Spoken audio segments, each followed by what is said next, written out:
La veloz barquilla extendió sus alas, cortando la espuma, cruzando las aguas. Lloraba, lloraba. En las duras rocas de la agreste playa, bandos de gaviotas blancas, felices dormían, aguardando el alma. En tanto la luna lloraba, lloraba. Dijeron amores sus labios de grana, y una brisa alada se llevó lo de aquellas palabras. Un dulce recuerdo aún queda en mi alma. En aquella noche que luna lloraba, aprendí el secreto de llorar sin lágrimas.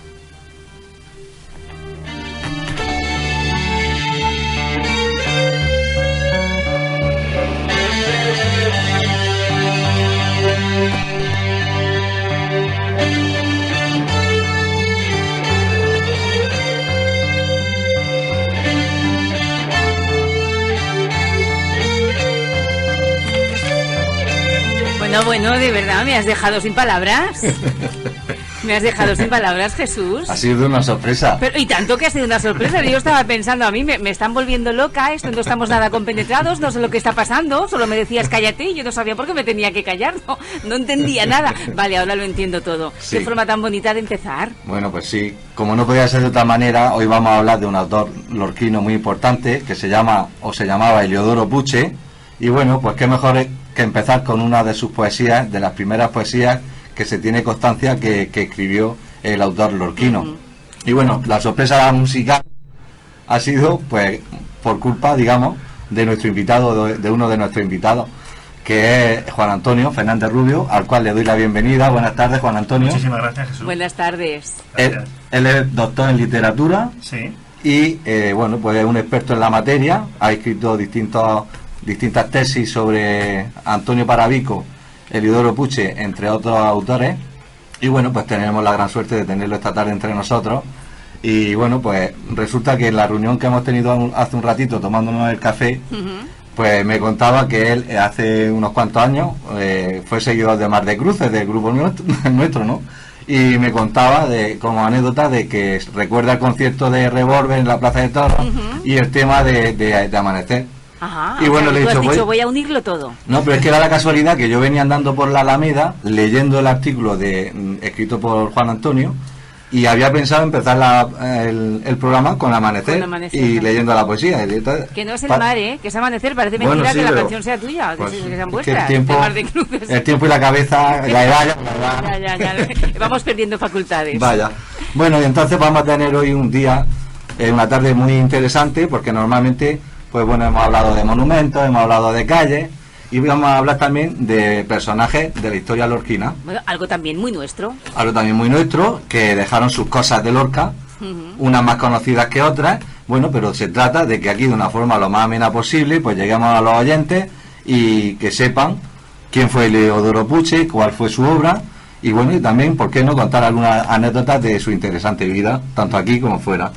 Bueno, dime. Le doy la bienvenida también a otro invitado, un amigo mío, colaborador dentro de Cosas de Lorca, que se llama Francisco José Moto, que es escritor. Hola, buenas tardes, Francisco. Muy buenas tardes, Jesús. Muy buenas tardes, Maripaz. Buenas tardes. Juan Antonio, buenas tardes. Y un saludo muy afectuoso a toda la audiencia. Es un placer estar aquí. Muy bien. Y como oyente tenemos también a Mario, que es nieta de Antonio Parabico y que aunque ahora no va a hablar, pero dentro de un ratito seguro que le sacamos algunas palabras. Buenas tardes. Así para empezar se ha alejado bastante del micro, ha dicho por si a alguien se le ocurre. Lo que no espera por lo menos a opinar algo. Bueno, pues nos hubiera gustado mucho también haber contado con Chon Pérez Castejón, sí, que es presidenta de los Amigos de la Cultura, sí, pero bueno, iba a venir, tenía todo preparado para venir, que ella además también conoce muy bien la obra, la vida de Heliodoro Puche. De hecho, precisamente ahora en estos días tiene muchísimo trabajo porque está precisamente preparando la ruta que se hace cada año de Heliodoro Puche, pero bueno, no ha podido ser por problemas familiares, pues le ha sido imposible estar con nosotros. Le mandamos un saludo, un beso muy fuerte. A Chon la tendremos la próxima semana hablando de la ruta, pero bueno, pues hoy no puede estar con nosotros. Bueno, todo hay que decirlo, que nuestro invitado de hoy nos ha dicho que también tiene una gran amistad con Chon y nos gustaría que él nos explique por qué. Ya que no ha venido, pues que nos explique, que le mande un saludo desde los micros. Bueno, le hubiera dado mucha alegría porque además Chon no sabía que tú venías. Bueno, hubiera sido una sorpresa. Sí. Yo a Chon le tengo un especial cariño porque ha trabajado 28 años en el mismo centro educativo que mi padre, han sido compañeros de trabajo, por lo tanto una persona que la llevo viendo y tratando toda mi vida. Al mismo tiempo, cuando leí la tesis doctoral y estaba investigando sobre la figura de Eliodoro Puche, encontré autores colaterales muy interesantes de esa generación, como Antonio Parabico, los hermanos Joaquín y Tomás Arderius, o el propio Juan López Barnés, el director de La tarde de Lorca, quien fue dramaturgo en los tiempos de Echegaray. Chom, no sé por qué, pero confió en mí desde un primer momento y empecé mi etapa como investigador público, o sea, a difundir mi obra a través de los amigos de la cultura, invitándome a jornadas, a charlas, a conferencias, y sobre todo ha financiado el libro que acabo de publicar sobre los hermanos Arderius. Y ahora estamos detrás de publicar otro sobre el poeta Antonio Sánchez Rebollo. Entonces, todo lo que pueda decir de Chon y por extensión de los amigos de la cultura, que creo que es la institución local que más se preocupa de este sector, es decir, de la cultura, totalmente, sería poco. Sí, yo, si me lo permitís, también mandarle un afectuoso saludo a Chon, a la que conozco y me une también una cierta amistad. Y estoy contigo, Juan Antonio, creo que los amigos de la cultura de Lorca pues llevan mucho tiempo batiéndose en unas condiciones verdaderamente difíciles, y ahí mantienen la bandera alta, y yo les animo a que sigan también, y además eso es un ejemplo para todos los demás. Sí. Bueno, pues vamos a iniciar nuestro tema. Venga. Y hablamos del autor Eliodoro Puche, y bueno, pues podemos contar que Eliodoro Puche nació el 5 de abril de 1885 en Lorca y falleció el 13 de junio de 1964 en la misma ciudad que lo vio nacer. Eliodoro Puche, sin H, como él firmaba siempre, parece ser que como homenaje al apellido de su madre, según dicen algunos autores. No. Estaba yo ayer a escribir con el WhatsApp Eliodoro, y claro, el corrector me ponía la H y yo se la quitaba y el corrector me la ponía. Pero ¿cuál era el motivo entonces de escribirlo así? Muy sencillo. El error parte, como todos los errores sobre Eliodoro Puche, de la antología de poetas contemporáneos de González Ruano, que fue coetáneo de él. González Ruano dice que él firmaba sin H en homenaje a su madre, que era analfabeta, porque así le escribía en el sobre de las cartas. En primer lugar, si la madre fuera analfabeta, no podría escribirle en el sobre de las cartas. En segundo lugar, su tío, el padre de su hermano Eloy, también se llamaba Eliodoro y firmaba sin H. Todo se debe a una irregularidad ortográfica que había a finales del siglo XIX, porque en todos los padrones municipales que he consultado para hacer la biografía de Eliodoro Puche, todos los Eliodoro, todos iban o con H o sin H. En realidad se debe a eso, pero también se debe a un juego modernista. Juan Ramón Jiménez, por ejemplo, escribía con G o con J conforme de hecho Jiménez, él empieza a firmarlo con J, como le viene, entonces él aprovecha, al igual que Juan Ramón Jiménez con J o Xavier Bach, que firmaba con X, a firmar su nombre como seña de identidad sin H, pero en realidad se debe a la irregularidad ortográfica de finales del siglo XIX. Bueno, de hecho, actualmente también seguimos padeciendo esa irregularidad ortográfica en los apellidos Jiménez, precisamente. Sí. Me consta que muchos compañeros y amigos míos todavía tienen algunos problemas con eso a la hora del registro. Bueno, pues era hijo de Eloy Puche Pla, abogado y terrateniente. Correcto. ¿Soledad? No era abogado. Era simplemente terrateniente. Él en el padrón de 1889 figura como estudiante de notaría, pero no acaba la carrera. Él ejerció como escribiente, por saber escribir, en la notaría de su tío Manuel Puche Ciller, pero él no llegó a ejercer nunca la abogacía porque no era abogado. ¿Y su madre, Soledad Felices López? Sí, su madre era hermana de Antonio Felices, director artístico del Paso Blanco, y la tía, por tanto, de Emilio Felices Barnés. Ajá. O sea que tenía una relación muy directa en el Paso Blanco. Sí, la familia era muy blanca. Que como después veremos, él fue partícipe también, entró en la cofradía. Y, sí, toda la familia. Y se dio a conocer como de hecho, la túnica de Eliodoro Puche, que está en el Museo del Paso Blanco, es la primera túnica blanca que se borda y que se le prohibió desfilar porque decían que emulaba la del Paso Azul. Bueno, pues Eliodoro Puche pues tuvo una posición social bastante cómoda y por ser hijo del escribiente del registro de la propiedad recibió una educación básica que completó con estudios superiores en varias universidades del país. Él empezó su educación básica en el Colegio de Primera Enseñanza de Niños de Lorca, dirigido por Bautista López Carvajal. Correcto. Y tú ahí me habías contado antes una anécdota, ¿no? Sí, el Colegio de la Purísima Concepción, actualmente el Conservatorio, y anteriormente el Colegio San Fernando, y anteriormente el Colegio de Humanidades, porque ha tenido muchas utilidades públicas, afortunadamente, ese edificio tan bonito, que se levanta sobre una antigua torre y parte de la muralla del castillo, es que En él se concentra toda la élite que constituirá a los literatos de principios del siglo XX. Por ejemplo, ahí nace el poeta Antonio Parabico, ¿vale? Porque su padre era el secretario del colegio, entonces vivía en el centro. Ahí adquirió sus primeras letras tanto Antonio Parabico como el propio Leodoro Puche, quienes a su vez recibieron clases de dos importantes dramaturgos, Juan López Barnet, quien como ya he comentado antes dirigió el periódico La Tarde de Lorca, y José Mención Sastre. Por tanto, en ese centro se da lugar el germen literario del siglo XX en Lorca. Ahora que has nombrado a Antonio Parabico, él nació en... Bueno, era más joven que... Sí, que era 12 años más joven, sí. Y nació en la iglesia de Santiago, he leído. No, fue en no. En el Colegio de la Purísima, pero fue bautizado en la parroquia de Santiago, porque su tío, Eugenio Paraguirao, era el sacerdote de esa parroquia. Bueno, y tú que has estudiado la historia de la vida de estos dos autores, Sí. que como has dicho, bien dicho antes, eran coetáneos en aquella época y prácticamente pues de una edad similar, Sí. ¿qué infancia y adolescencia crees que vivieron en Lorca antes de emigrar a Madrid?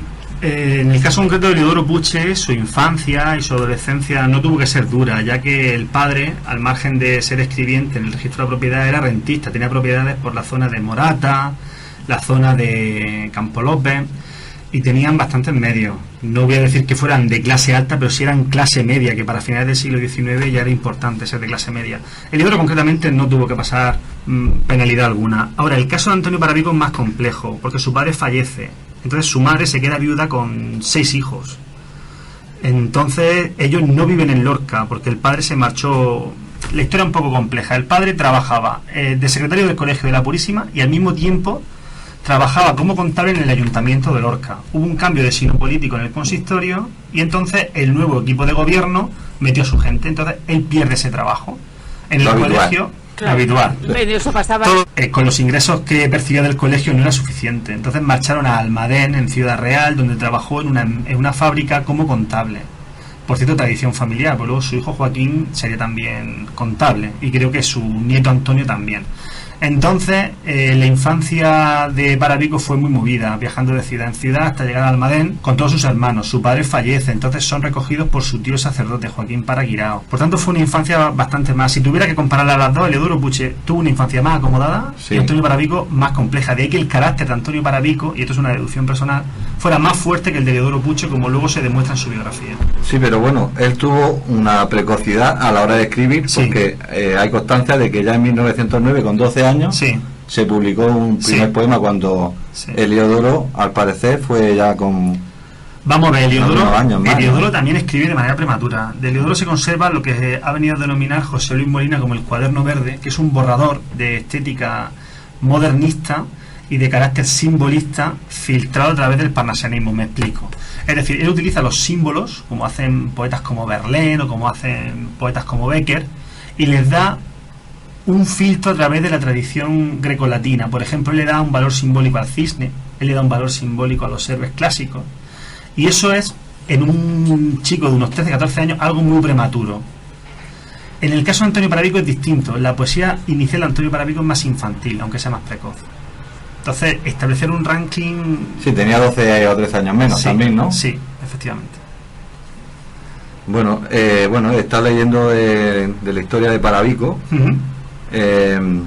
que estuvo en Madrid también Sí. viviendo la vida bohemia con distintos autores que parece ser que coincidieron también con Heliodoro Puche. Vamos a ver, En esos años. hay una cosa que es difícil de demostrar, pero las pruebas gráficas que he tenido en mis manos para investigar a estos dos autores me lo confirman, entre comillas. Y es que Heliodoro Puche le dice a Antonio Parabico que se vaya a Madrid. Es decir, Heliodoro Puche va a Madrid en 1906, movido por un traslado que sufre su padre para trabajar en la capital, en la corte.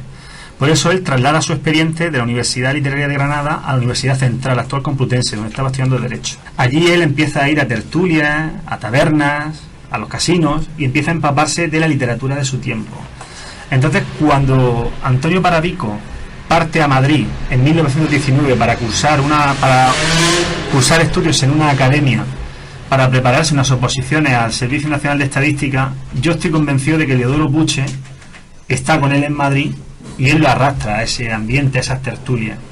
Que sea bohemia o no, yo es que creo que en España no ha habido bohemia, sinceramente. Yo creo que la bohemia... Bueno, habría más en Madrid que en Lorca como ahora, ¿no? Habría sus vicios, Láudano, vino, prostitución, no digo que no, pero la bohemia del 19 ya francesa. En Lorca en los años 90 había más vida bohemia que ahora. Si no, te lo pregunten a ti, ¿no, Jesús? Sí. Bueno, pues hemos estado recordando de los conciertos y de la etapa que tiempo que él seguía. Lo que sí me gustaría es decir una cosa.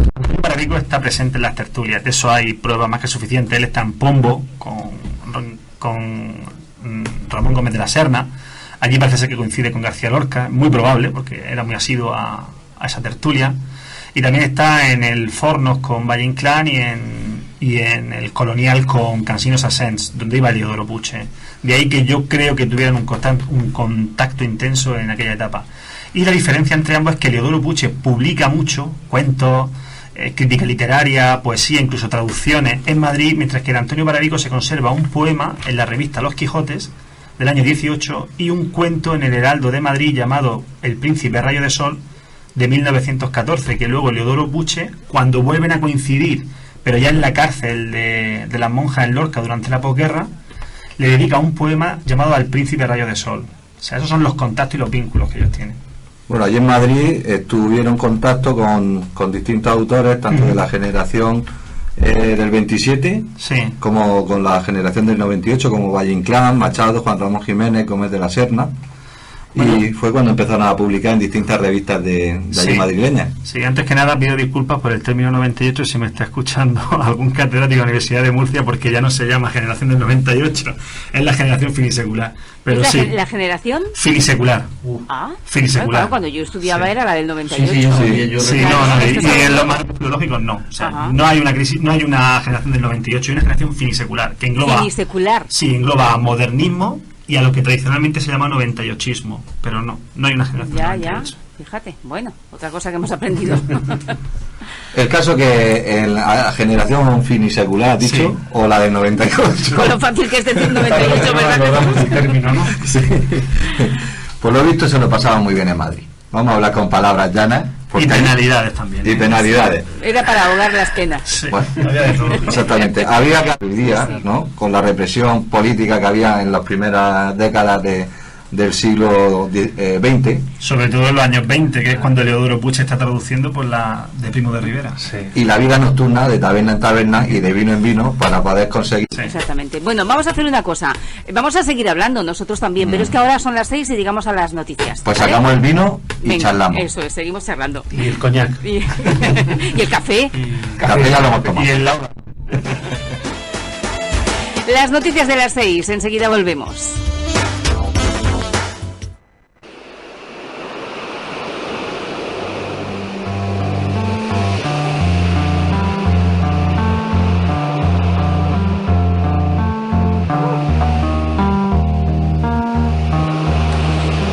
En la segunda hora de nuestro tiempo de radio, de tarde en tarde, este café con cosas de Lorca. A mí me ha gustado esto, mira, para la sintonía hoy, Jesús. Bueno, todo hay que decirlo que esta canción fue compuesta por Mar de Cruces, entre ellos por mi amigo Paco Navarro y Manuel Torreblosa.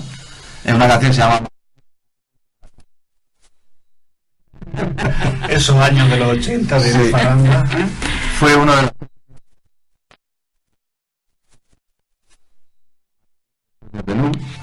Y nos lo quisieron comprar para una película. Sí, no me digas, ¿para qué película? Pues no me acuerdo. Qué mal andas de memoria. De Memory Plus, Memory Plus.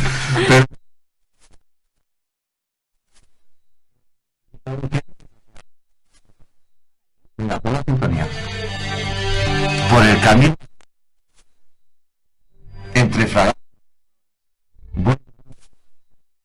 fatigado caminante, puesta mi alma, voy cantando mis amores, entre alegrías de olores, siempre adelante, adelante. Llenos los ojos de llanto, mas como la quiero tanto, ni se disipa el encanto, ni el recuerdo disminuya. El agua clara fluye y fe que no disminuya.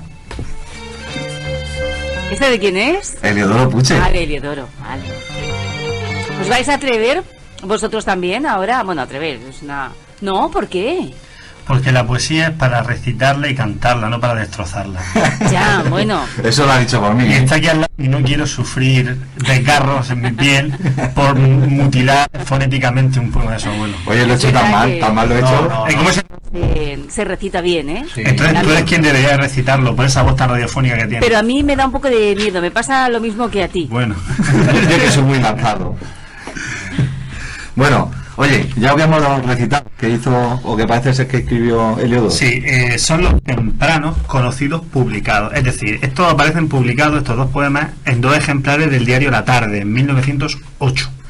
No sé si con anterioridad... Bueno, sí, perdón, en 1905 publica en El Verso de Madrid el poema Pegaso, que es un calco, entre comillas, plagio de un poema de Rubén Darío. O sea, Pegaso y estos 2 poemas son los 3 poemas más antiguos publicados que se conocen, puesto que el diario La Tarde hay ejemplares de ese año y de años anteriores que no se conservan.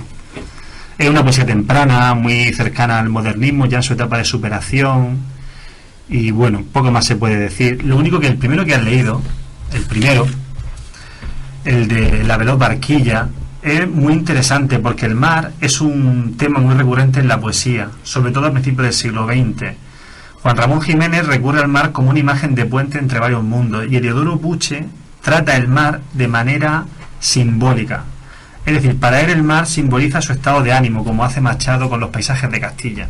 Entonces, su poemario más importante, Ficción poética del marinero de amor, escrito en la cárcel de Totana en el año 42, cuando es represaliado por haber sido procurador síndico del Partido Radical Socialista en el Ayuntamiento de Lorca, hace un poemario cuya unidad temática la unidad temática es el tratamiento del mar a través del naufragio que él sufre en su vida al estar encarcelado. Por lo tanto, es un tema ya premonitorio en la estética de Heliodoro. De Heliodoro. Entonces, cuando se utiliza tanto simbolismo, a veces hay que conocer esa simbología para poder entender la poesía. A mí es que es verdad que hay autores y hay poesías que me cuesta horrores, porque es verdad que cuando no conoces esa simbología, bueno, pues tú puedes interpretarlo a tu manera, pero claro, a lo mejor no llegas a comprender el significado real del poema. Eso te lo puede contar Francisco. Sí, hablando de este tema, Maripaz, yo para que no me eche ni me diga nada Maite, ni me diga nada Juan Antonio, en la anterior novela, la penúltima que he publicado, Atención de un sueño, va un poema que es propio. Entonces, si lo machaco, Juan Antonio, no pasa nada porque el autor no me va a decir nada. A ver si es eso que tú dices, a ver qué tal. En la habitación del amor.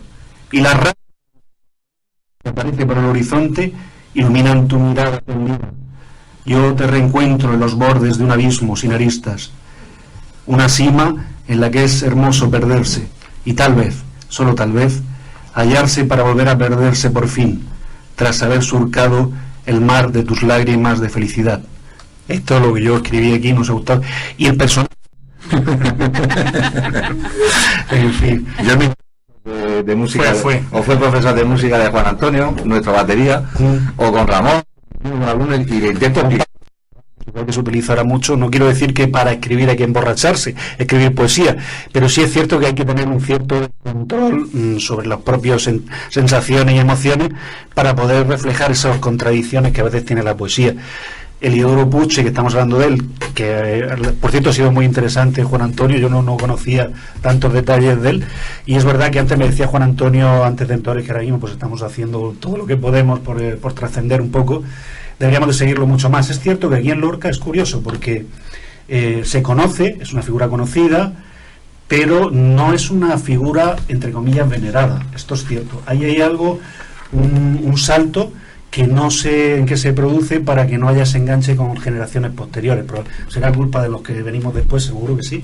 Pero también creo que con todos los datos interesantes que acabas tú de dar, posiblemente desde el punto de vista institucional habría que dar un homenaje a Heliodoro, en este caso, y a Parabico, darle el estatus que de verdad tienen como creadores.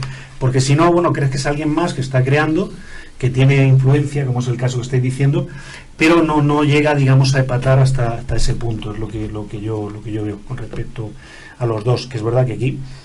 Claro, pero también es verdad que ¿cómo lo podemos conocer? O sea, ahora mismo los jóvenes, por ejemplo, si en el colegio, si en el instituto, si nadie les acerca a la figura, a la obra de estos autores, pues es imposible que lo conozcan. Por eso decía yo, con un experto, con Antonio y otras personas que conocerán, Ochón, que no ha podido estar aquí. Y gracias a Cosas de Lorca. Y gracias a Cosas de Lorca, por supuesto, gracias a Cosas de Lorca y Jesús Pellegrín, y Cadena Azul Radio, ya de paso damos un repasito.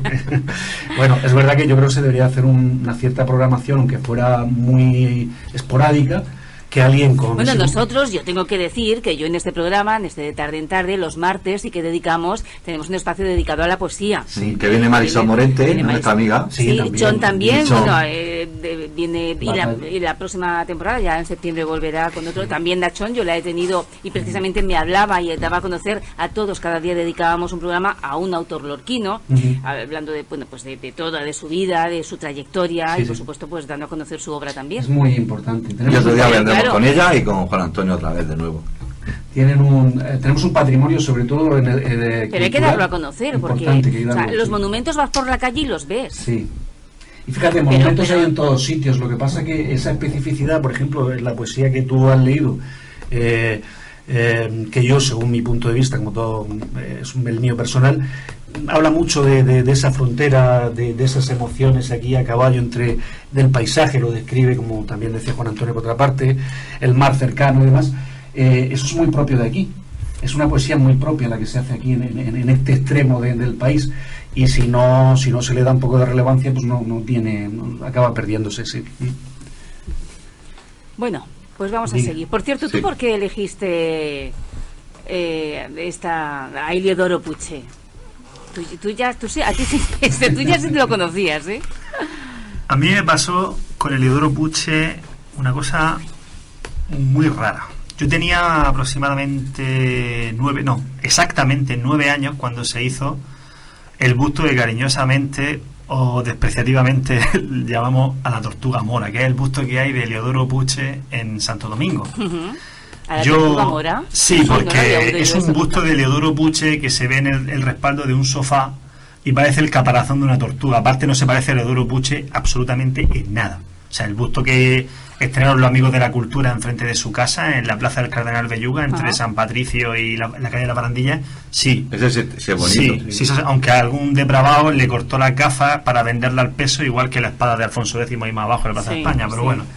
Bueno, pues resulta que yo iba todas las tardes con mi abuelo Lázaro, que nació en 1908, y yo iba, él tenía ya 81 años, y yo iba con él a la Plaza de Santo Domingo. Y un día nos vimos el busto allí, y yo me quedé y le dije, abuelo, ¿esto qué es? Y mi abuelo lo miró y dice, Heliodoro Puche, dice, anda, dice, iba por el bar de Cándido. Mi abuelo me contó algunas cositas, perdón, estamos en los medios de comunicación. Pero estamos en Lorca. No, estamos en las cositas de Lorca. Aquí el Pano Chico también lo hablamos, ¿eh? Pues se lo comenté a mi padre porque me llamó la atención. Un poeta. Me llamó la atención mucho con 9 años. Y en el colegio, doña Carmina Aguirre, mi seño, a la que le mando un beso desde aquí, se lo dije. Digo, doña Carmina, ¿sabe usted que en Santo Domingo hay un busto de un poeta local? Y me dijo, claro, si mi padre era amigo de él. Su padre fue Antonio Aguirre, que fue capitán del Ejército Republicano y maestro nacional. Entonces, Carmina me contó cosas del Heliodoro viejo. Cuando ella era una niña pequeña, iba a la casa y su hermana Estrella se ponía a tocar el piano con ella mientras su padre y él se encerraban en el despacho para hablar de política en plena dictadura y tal. O cuando iban por las tabernas, la Copona y tal, que habían en la antigua plaza de Abastos y tal. Y poco a poco me fue llamando la atención. Cuando fui madurando y creciendo, pues yo sentía mucha atracción tanto por Charles Chaplin como por Jimi Hendrix, como por Camarón de la Isla y como por algún que otro escritor español. Y entonces empecé a encontrarme Heliodoro Puche vinculado a escritores. Entonces ha sido una cosa que ha ido paralela en mi vida. Ya. Entonces, claro, cuando yo estudié filología árabe, bueno, estuve en el Cairo, he estado en Marruecos, en Turquía, he estado un tiempo perdido en Oriente, ¿vale? Pues cuando vuelvo a Occidente me doy cuenta que el arabismo no da de comer, entonces me reciclo. Por eso ahora soy profesor de secundaria de lengua y literatura. E hice mi tesis doctoral en literatura. Y decidí hacerla sobre Heliodoro Puche, contando con el catedrático Francisco Javier Díaz de Revenga, que es el primero que abordó la figura de Heliodoro Puche de manera seria. Y entonces hice una biografía basada en documentación, que todo lo que se sabía de Heliodoro era porque si me lo crucé en tal prostíbulo, me lo crucé en tal taberna o en tal...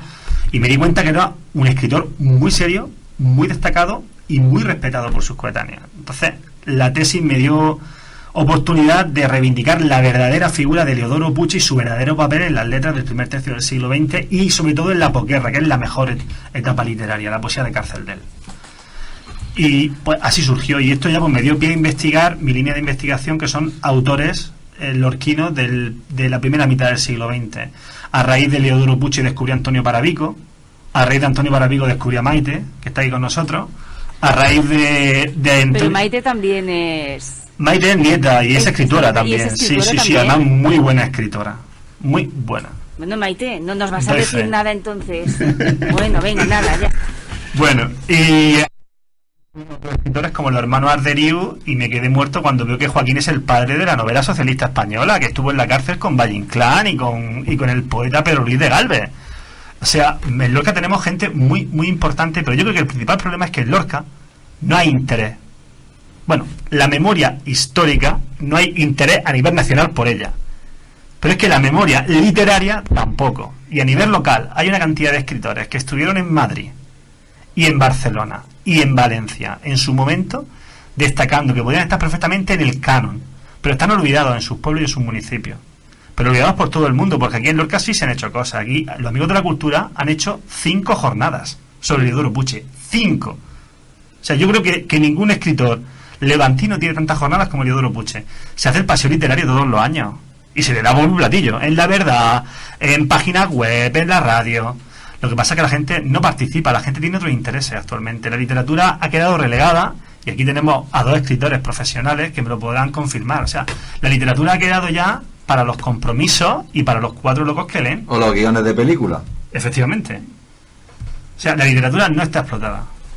Bueno, de hecho, fíjate si la historia se habrá portado más con Heliodoro, que tuvieron que pasar 50 años para que se le reconociera en un homenaje público. Sí, de Antonio Parabico 30, y de Tomás de Aquino ninguno, y de Juan López Barnés, que ahora estoy elaborando el libro. O sea, nadie sabe quién es Juan López Barnés Lorca, todo el mundo dice a la calle del Expreso. ¿Pero por qué se llama esa calle así? Eso es interesante. Vamos a tratar un día el tema de nombrar las calles. Buenísima línea. Bueno, pues según decías tú, Juan Antonio, es verdad que, pero yo creo que esto es a lo largo de todos los tiempos en España ha ocurrido así, esto probablemente en el siglo de oro o alguna etapa parecida. La escritura se le da una importancia muy marginal, es decir, siempre ha habido intereses que van sobre esto. Actualmente, aún más, no es porque tenga más o menos importancia que antes, es que hay una cantidad de alternativas mucho mayores, es decir, que desde que lo digital es la bandera y el faro donde nos miramos todos, pues lo que es la lectura tal cual cada vez va menos. Tanto es así que algunos, como Maite y el resto, y algunos compañeros de aquí, o Fran J. Marvel, etcétera, etcétera, lorquinos que ya mucho tiempo batallando en esto, muy difícil, con mucha dificultad, pues estamos intentando retomar la bandera de lo digital, como tú decías también, Jesús. Y por ejemplo, yo estoy intentando también, tenemos un guión para una serie de televisión que esto, digamos, que tiene otro mercado, y es curioso porque funciona a la inversa de cómo debería funcionar. Es decir, primero puedes, entre comillas, ser un escritor más mínimamente conocido y luego escribe guiones. Bueno, no, aquí funcionaría, si escribes un guión y tienes la suerte de encontrarte un productor que lo produzca, entonces ya eres escritor de verdad. O sea, va completamente al revés de cómo debería de ir.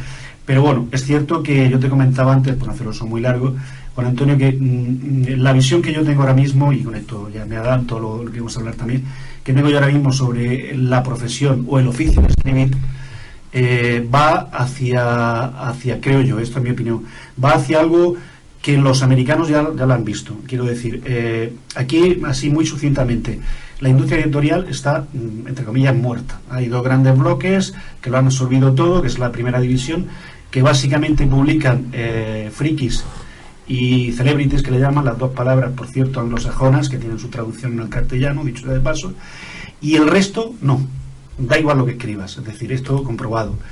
La otra vía de entrada hacia esa primera división, que son los concursos, pues la mayoría, muchos de ellos, como todos sabemos, y también, ya están dados a grandes editoriales porque hay un interés económico detrás muy potentes. Bien, dicho eso, se parten. Entonces, ¿qué ocurre? Pues hay una serie de editoriales que ya se llaman ellas independientes, que publican que están muy fuera del limbo casi jurídico, en el sentido de que el escritor está completamente perdido, porque no sabe ni lo que vende, ni cuándo lo vende, ni dónde lo vende, al final le dan lo que quiere.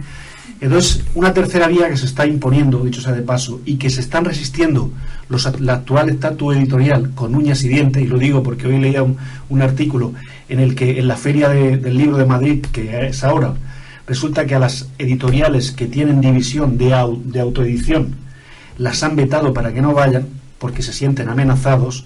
Entonces, va por ahí lo que yo digo. En Estados Unidos es una corriente ahora mismo que escritores de una cierta presencia y que además tienen muchos seguidores, lo que hacen es, se están saliendo de esas editoriales que digo yo, independientes, que los están sableando y robando literalmente. Igual que la música ha ocurrido y está ocurriendo desde hace ya muchos años. Entonces, ¿qué está ocurriendo? Dicen, vale, me autoedito o me coedito, que es el tema.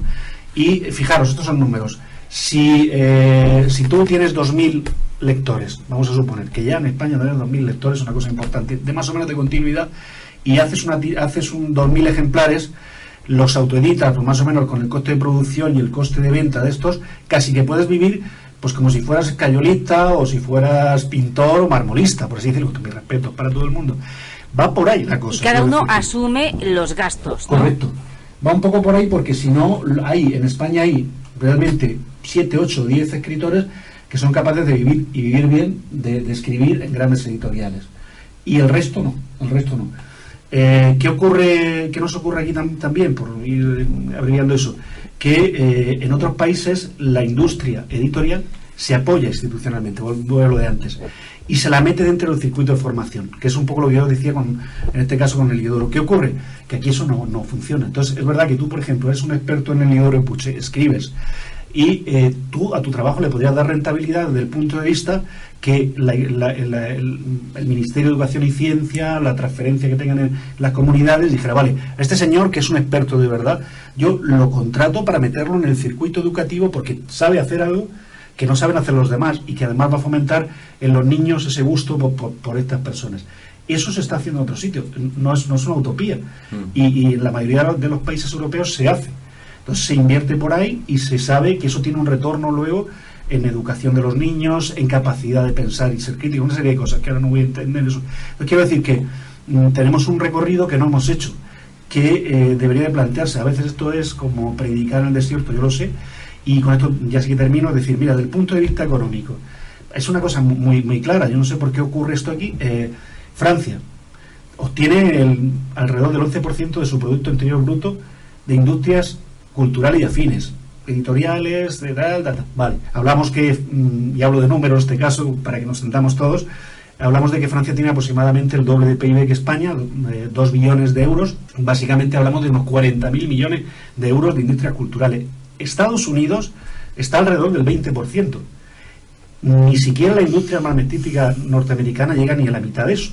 Es decir, que Estados Unidos no sería lo que es si no tuviera esa potencia cultural. Bueno, aquí esto lo despreciamos. Digo esto porque estamos en el 1,6% de PIB, los últimos datos del Ministerio de Educación y Ciencia y Cultura, que son varias cosas. Por eso ponen el IVA al 21, porque compramos discos. Sí, será eso. Libros. Y libros. Sí, bueno, quiero decir con esto por terminar que hay mucho potencial cultural en Lorca, lo hubo en su momento, lo hay ahora, desde luego, no lo digo por mí evidentemente, sino por todas las personas que están batallando, que es muy difícil y que hay que apoyar aquí la cultura. Bueno, pues como estamos hablando de dinerito, y aquí en la radio también vive de dinerito, vamos a poner un poco de publicidad. Venga. Y seguimos charlando. Muy bien traído.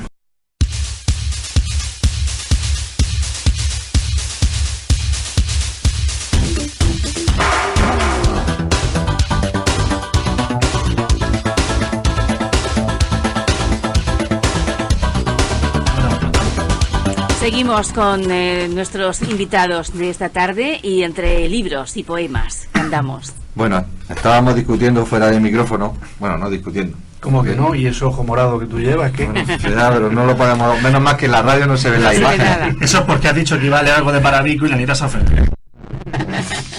Bueno, pues estábamos hablando que hay pues cierta mala información esparcida por redes, Wikipedia, etcétera, y que dicen que Heliodoro pues pasó los últimos años de su vida pues solo, que tuvo etapas antes de morir que tuvo pues penalidades, que no pasaba hambre, o sea, que, en fin, que tuvo una bohemia atroz, como decimos aquí, ¿verdad? que sí, que le pasó hambre y no apetito, pues en fin, y que estuvo frecuentando de taberna en taberna, de prostíbulos, etcétera, etcétera, etcétera.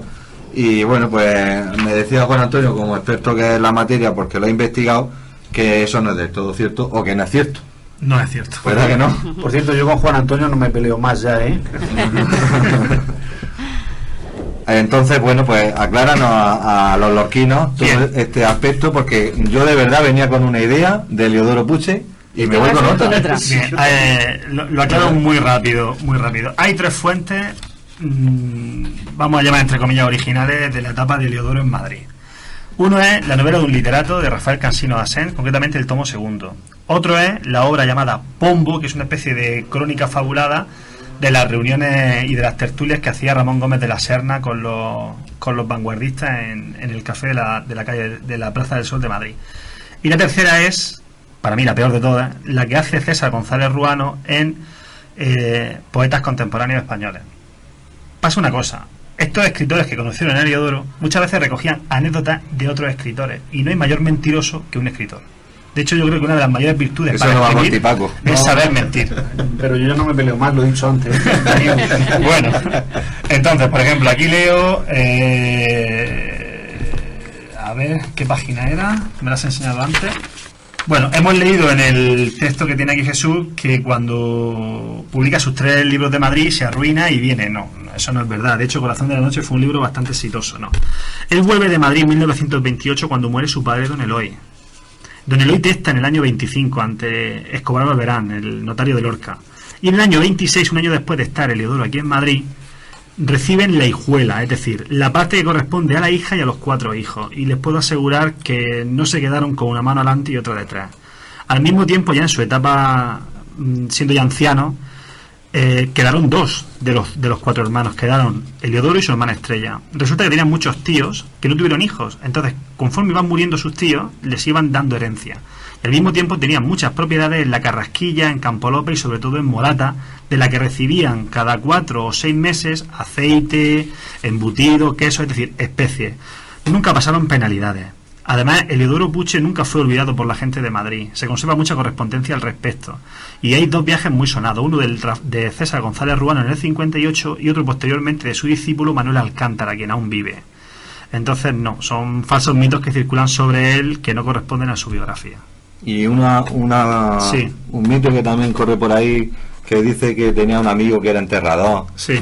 Y que parece ser que estaba a veces diciéndole que cuando que no se preocupara, que si se moría, que se iba a encargar de... Sí, bueno, ¿qué es lo que decía? Que no me acuerdo. De cabeza tampoco lo recuerdo, pero sí, también tiene un amigo en el Banco de España. Sí, siempre a última hora bromeaba mucho con la muerte. Sí, me creo que esa anécdota pudiera ser cierta, pero tampoco es muy relevante. Pero parece ser que era una persona alegre y en sus últimos años de vida iba al banco, sacaba dinero, hacía chistes con los banqueros. Y era muy mentiroso y muy fanfarrón como buen escritor. Pero la anécdota que he leído yo por ahí de que fue al banco a sacar un cheque y que era Nochebuena, le dijo, no, pónmelo para agosto. Sí. Y le dijo al director para el cheque, le dijo, pero ¿cómo para agosto si estamos en Navidad? Sí. Dice, no, porque como es obligación Eso lo recoge Manuel Alcántara, sí. Eso era así, ¿no? Sí. ¿Y lo del enterrador qué era exactamente? ¿Lo recuerdan?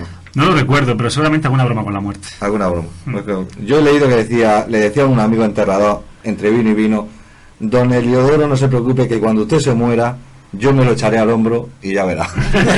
Bueno, ¿cómo lo llevo? Eso ya no sé yo si será cierto, ¿no? Se lo había echado alguna vez al hombro también, ya hartos de vino los dos seguramente, sí. Si los que nos escuchan recuerdan el bar de Cándido y conocen a un señor ya jubilado mayor llamado Joaquín, que era sobrino del Cándido histórico, con 15 años sí que llevó a su casa más de una vez, atravesando la Plaza de España, a Heliodoro, porque no podía el hombre ir solo.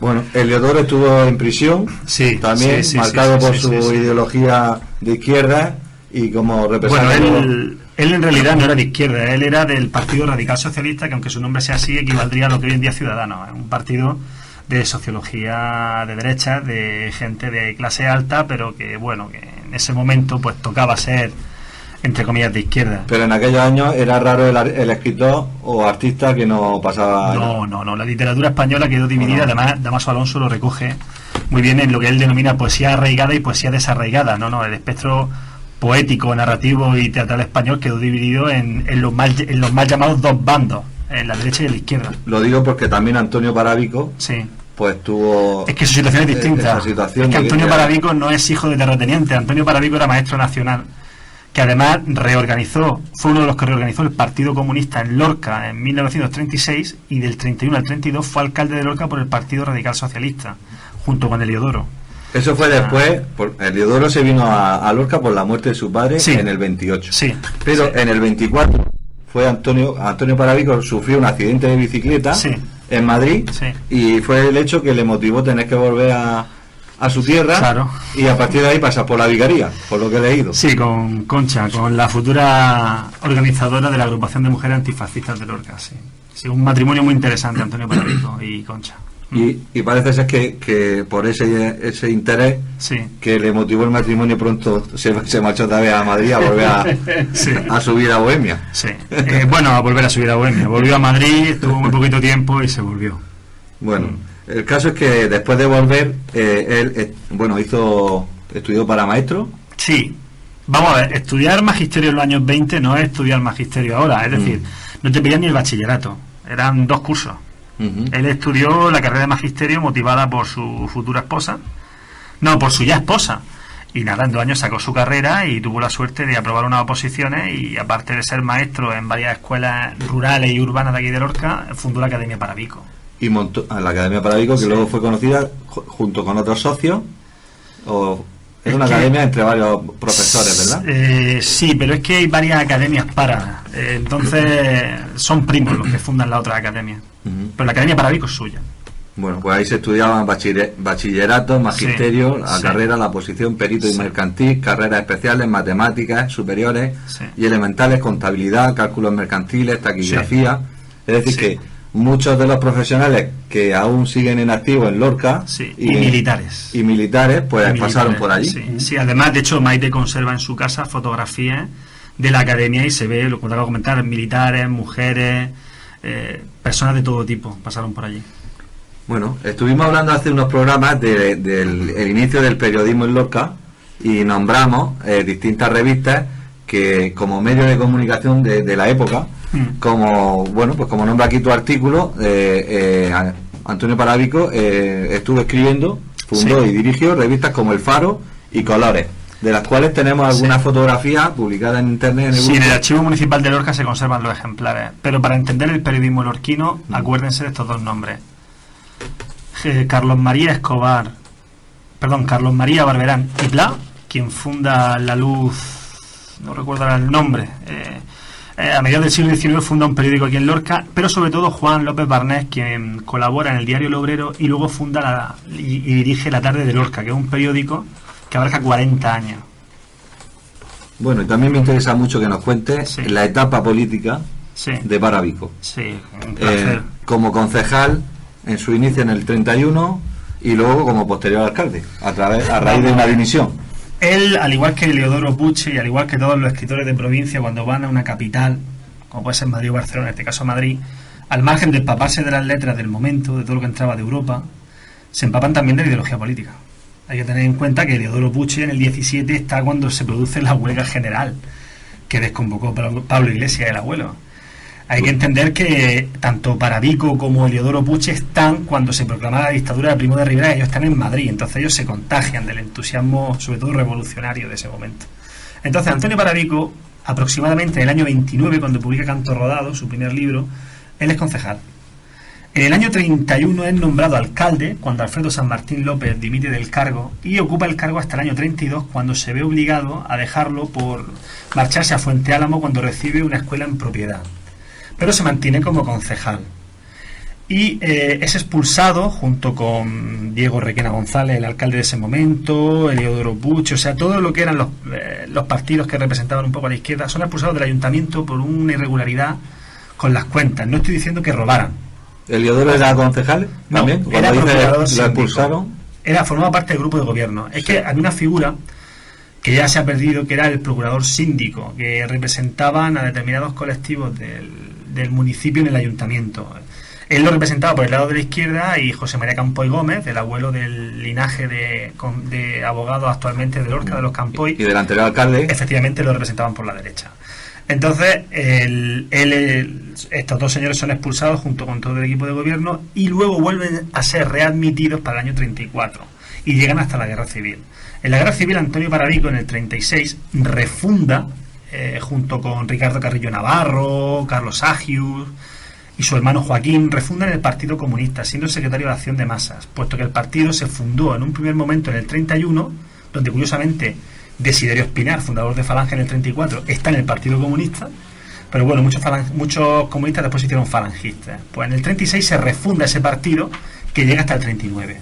¿Y eso fue lo que le costó la prisión? No exactamente, porque él fue propagandista del Frente Popular. A él le costó la prisión que fue presidente a nivel nacional de la FETE, de la Federación de Trabajadores de la Enseñanza, de que fue uno de los reorganizadores del Partido Comunista y secretario de Acción de Masas.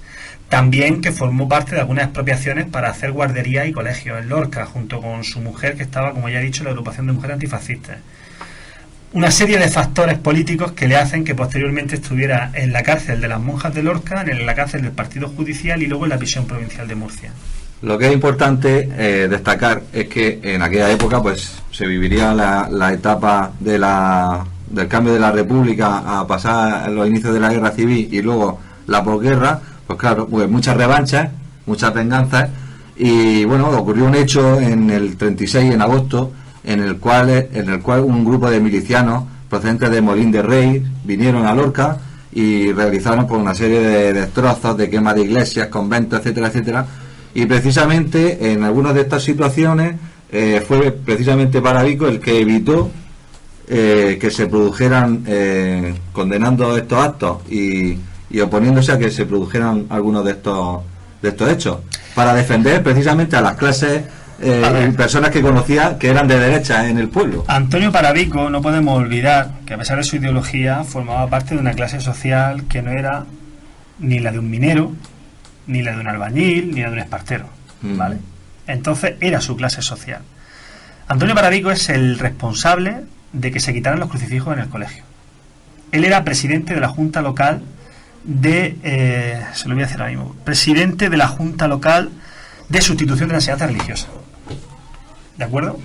Entonces, él, por un lado, sentía cierta sensibilidad por el arte. De hecho, Joaquín Arderiu, que era un rojo, malo, malísimo, procomunista, es el que salva el Cristo del Resucitado. Se lo recoge Espinrael en su diario. Ese rojo, asesino y peligroso. Bueno, y Parabico fue también amante de la cofradía del Paso Blanco, como miembro... Sí, pero ya sabes... Comulga en misa, no sé si me entiendes. Sí. Que bueno, que muchas semanas antes, pero bueno. De todas maneras, yo entiendo lo que le pudo pasar a él. Es que él... Una cosa es el patrimonio y otra cosa es la simbología religiosa. Es decir, cuando Dani Mateo en el intermedio llama a la cruz del Valle de los Caídos, no se lo está llamando a la cruz, se lo está llamando a lo que simboliza eso. Entonces, Antonio Parabico estaba viendo que se estaban destruyendo salcillos, que se estaban destruyendo esculturas de Roque López. Entonces, él es lo que censura. O sea, lo que pasa es que eso luego a él le viene bien, porque luego le sirve como aval en su juicio, en el fascismo. Claro, sobre todo, bueno, sí, para redimir pena. Claro. Pero sobre todo, él se daba cuenta que venían gentes de otras poblaciones con una ideología a destrozar su patrimonio, ¿no? Es que no eran de otra población, es que eran de aquí. Bueno, sí, de aquí es que la columna marina a la que te refieres, que en el 14 y 15 de agosto del 36 es quien se ocupa de esto, entre comillas, porque quien de verdad destruyó la iglesia, y eso lo recoge Espinrael en su diario, fueron las mujeres de los barrios. Fueron las que estaban en continuo contacto con el clero, y eran las que eran víctimas y testigos de los excesos del clero. Como está pasando en Cataluña ahora mismo, algo parecido. Los nietos de los... Pero he de recordar que en 1909 quien gobernaba España era Alfonso XIII, y en la Semana Trágica de Barcelona se quemaron todos los conventos de la ciudad y la iglesia. Entonces el anticlericalismo era un rechazo social a nivel general por la clase proletaria, que no tiene nada que ver con esto. Es decir, estos señores vienen a hacer una revolución anarcosindicalista aquí. Entonces la gente aprovecha que están aquí y que la oligarquía está, con perdón, asustada, encerrada en sus casas, para cometer esos excesos que cometieron contra la iglesia. Si no, nunca lo hubieran hecho. Bueno, él murió joven. Sí. No, es que vamos a hacer una pausa. Bueno, termina lo que querías decir. Y vamos que Antonio Parabico murió joven, porque fue en el 50, sí, con unos 45, ¿no? Nació en el 97, 17, sí. Y Heliodoro Puche con murió con unos 53. Y Heliodoro murió con 79 años. Sí. Bastante diferencia de edad para haber vivido juntos esa etapa. Y bueno, pues vamos a un poquito a publicidad. Venga. Y ya enseguida entramos con el final del programa.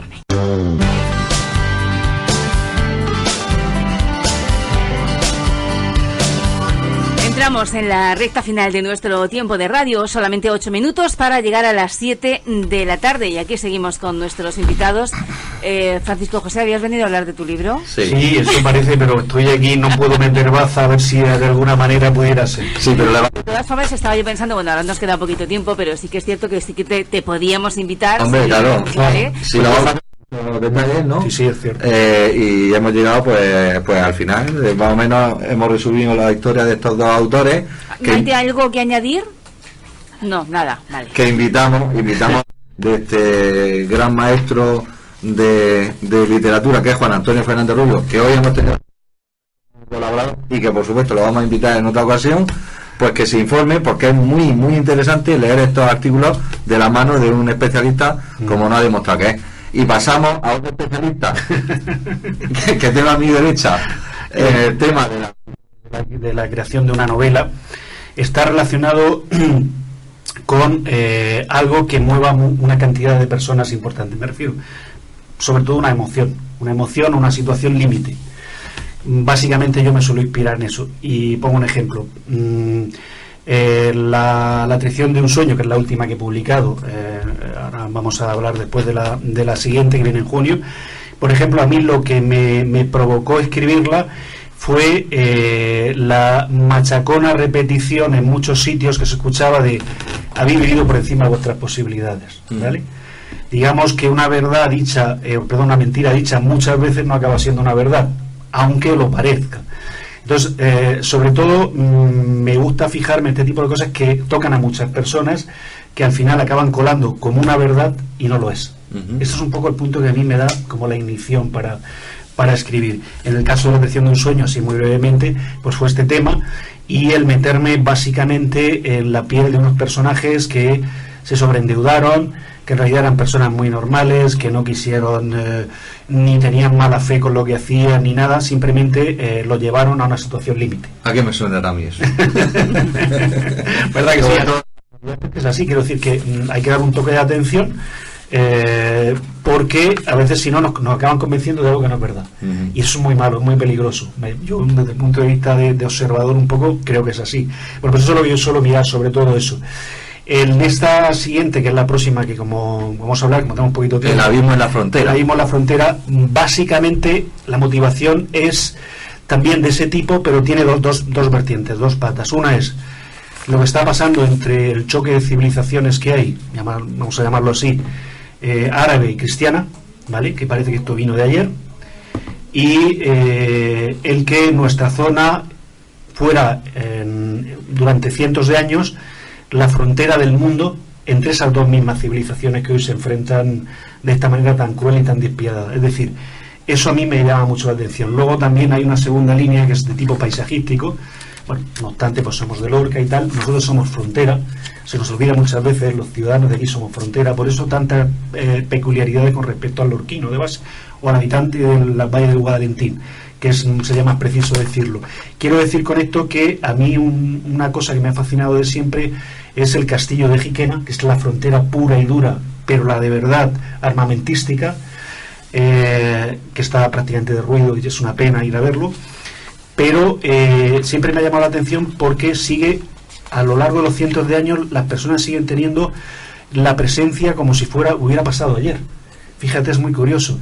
Hay personas que han vivido por la zona, alrededor de esa zona, que aún cuando tú vas y preguntas, intentas informarte un poco, te hablan de un moro o de una mora, como si decía árabe y tal, que vivió y que lo conoció su bisabuelo, justamente alrededor del castillo de Siquena. Fíjate lo que te digo. Su bisabuelo. Sí, su bisabuelo. Entonces esto me llama mucho la atención, pero sobre todo, como te decía, o decía la audiencia, el tema de que no hemos aprendido nada después de cientos de años. Es decir, ni siquiera en 1460, que está basada el abismo en la frontera, mi próxima novela, ni siquiera en 1460 se daba la crueldad tan aberrante que se está dando en nuestros días, como vimos hace nada en Manchester. O sea, no hemos aprendido nada, todo lo contrario, hemos ido muy a peor. Eso realmente a mí me llamaba mucho la atención, me llama la atención, y creo que es oportuno, desde mi modestia, dar un toque de oye, ¿cómo hemos pasado de una guerra entre dos bandos a una guerra absolutamente cruel, deleznable y atroz? No entre dos bandos, no entre dos religiones, tampoco entre dos culturas, entre individuos absolutamente fugados de la realidad, con una idea que se enroca en ese tiempo, pero que es falsa, que era un poco, lo decía antes Juan Antonio con respecto a ciertos mitos. Ni siquiera en 1460 ningún árabe se le ocurría, entonces no había explosivos, pero si lo hubiera habido, ponerse un cinturón explosivo, agarrarse a 4 o 5 niños y estallarse y llevárselos todos por delante. Ni siquiera en esa época, cuando la crueldad era mucho mayor, porque los medios eran menos, la educación era inferior en teoría.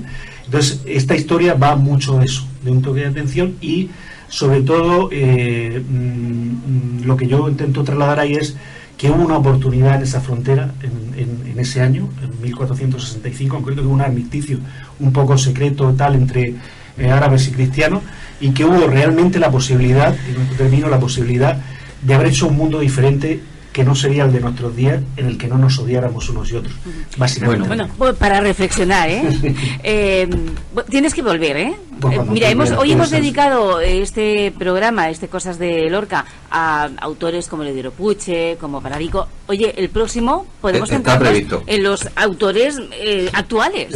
Reunirse y hablar.